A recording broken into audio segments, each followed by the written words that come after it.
Alright guys, so moving on with composite functions. So here we have writing composite functions and state the domain.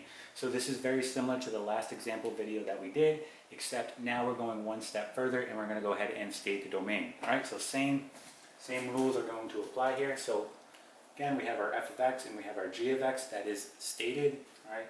And they want us to perform the following composition, right? And this says f compose g of x. So remember, when you're dealing with composite functions, you always work your way from the inside out, right? So we're looking here and then working our way out. So we're looking at g of x first. So we're just literally going to plug in g of x, okay, where it says g of x. So let's go ahead and do that. And we're going to be left with the following, right? G of x is 2 all over x minus 1, okay? So now we look to our function f of x, and wherever we see an x, we're going to plug in what we have here. Okay, so why don't we go ahead and do that? So I'm going to write 5. So I'll have 5. Now here's my x times, right, everything I have here. 2 all over x minus 1, and then plus 2. Okay, we're simply just going to multiply here, so 5 times 2 is 10. So we get 10 all over x minus 1 and then plus 2. So they want us to go ahead and state the domain here. Okay, so think about it. What value, okay, that I will plug in for x that will make this function undefined. Okay, so think about it. If I plug in a 1 here, 1 minus 1 is going to be 0, and I know that, okay, when we divide by 0, that's going to be undefined. Okay, so my domain here is going to be all real numbers except for 1, because when I plug in a 1, that's going to cause a division by 0, and then it will be undefined. Okay, so we can say the following here: f compose g of x, okay, equals 10 all over x minus 1 plus 2. And our domain is going to be all real numbers except 1. Okay, and this is going to be our final answer right here. Okay, let's try another example. Okay, so here's our next example. All right, we're given the following composition. It says g compose f of x. Okay, so we're going to work again our way from the inside out.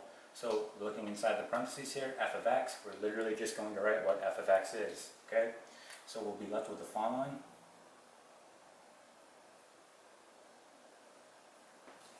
Alright, and now I'm going to look to my g of x, and wherever I see an x, I'm going to plug in what I have here. Alright, so let's see what we get here.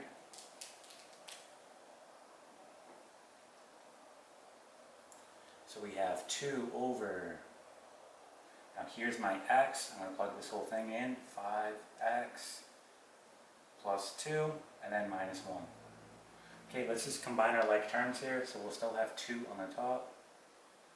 And then we have 5x, and then we have a plus 2 and a negative 1, that makes plus 1. Okay, so think about what your domain is going to be here. Alright, well, it looks like our domain is going to be all real numbers except for what?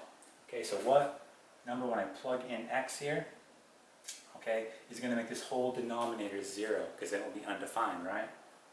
Well, that's going to be negative 1 over 5, right? Because think about it, if I have 5 times negative 1 over 5 plus 1, right? The 5's will naturally cancel, and then you're left with negative 1 plus 1, which is 0. And then you have division by 0, and we know that that will be undefined. So, okay, your domain here is going to be all real numbers except for negative 1 over 5. So we can go ahead and write our final answer here.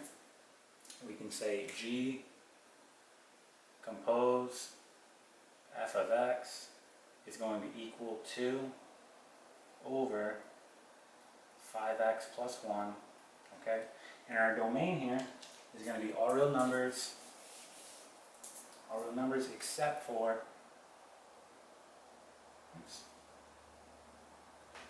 negative 1 over 5, okay? And this here will be our final answer. Okay, and that is it.